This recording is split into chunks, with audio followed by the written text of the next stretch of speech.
The US entered the post-World War II period with absolutely two different kinds of approaches. One was to build a true international law and international institutions, and the second was to be a superpower. And these were always in some conflict with each other. But there was a time, for a long time, I would say, where the UN was respected by American politics. And the idea was we should strengthen the UN and UN agencies. The US had a lot to do with building a lot of the UN agencies like the World Health Organization and others after World War II. But over time, as US power increased, and especially at the end of the Soviet Union, when the US strategists said, you know, we're the sole superpower, we have no challengers, we can do what we want.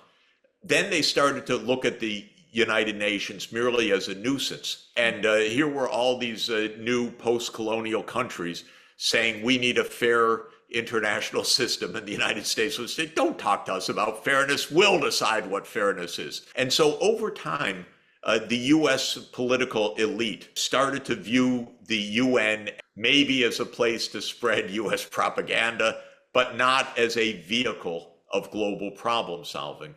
And if you look at objective data, the US is the country in the world probably least aligned with the UN Charter right now. I've created with my colleagues a multilateralism index to see who actually sides with the global majority, who actually follows the UN institutions, who signs UN treaties and so on.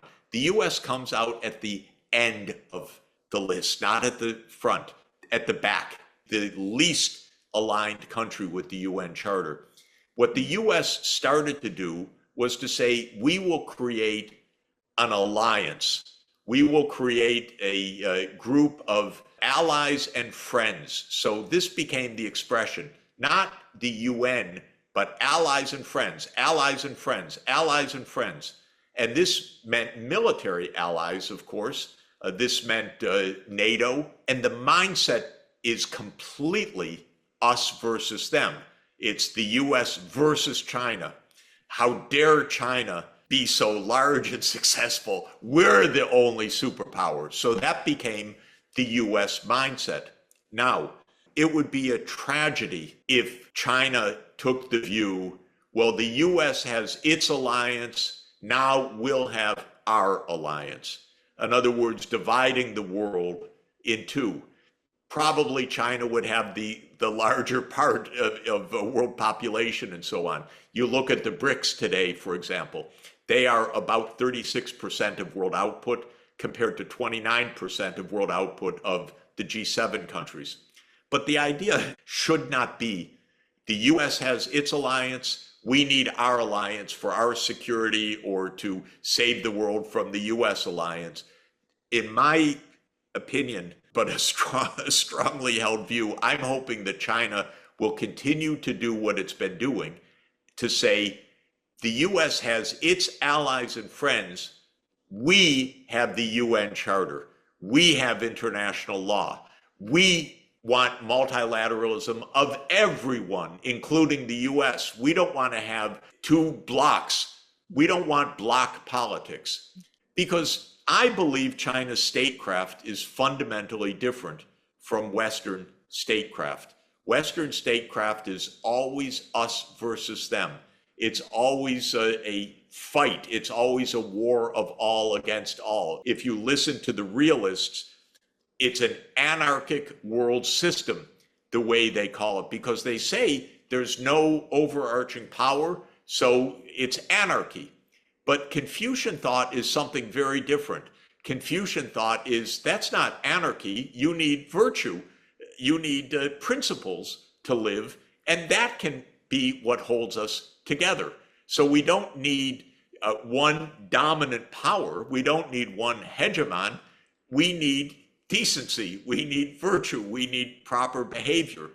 This is what I hope China leads the world in showing, that this quote, realist model is not the only model of statecraft. The idea of war of all against all is not the only model. And that in fact, and I'll just summarize here, the United Nations will be 80 years old next year. That's not a lot of time in human history. We've only had 1 century so far of attempting international law. It started with the League of Nations, which didn't work. Now we have the UN, which is very fragile, and the US has increasingly turned its back on its own creation. But I don't want to give up on the UN. And I believe that for China's interest, by the way, interest as well as its vision, a strong UN system is the right kind of system. The United States does not recognize the doctrine of non-intervention. The United States is the #1 user of sanctions, not UN sanctions, US unilateral sanctions. That is intervention in other countries' affairs. The United States funds agencies like the National Democratic Institute and others to actually get into the internal politics of other countries. Are you kidding?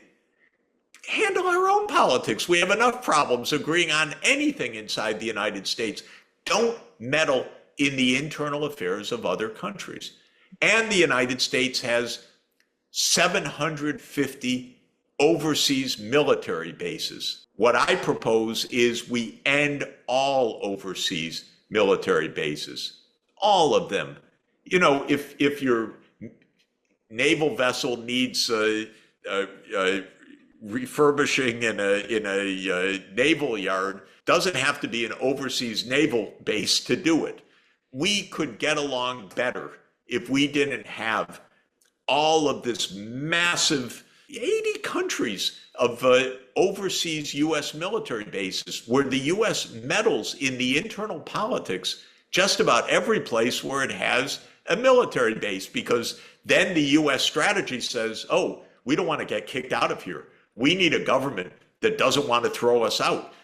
But this government says, we don't want you here. Oh, maybe we have to have a regime change operation in this country. And so this is very destabilizing. China can be, should be a bulwark along with all the rest, and teach the US also, abide by international law, abide by the doctrine of non-intervention, abide by virtue and harmony in international relations. It doesn't have to be a war of all against all. It should be harmony, because we have enough to do together that we don't need this constant provocation, which is unfortunately what has become US foreign policy.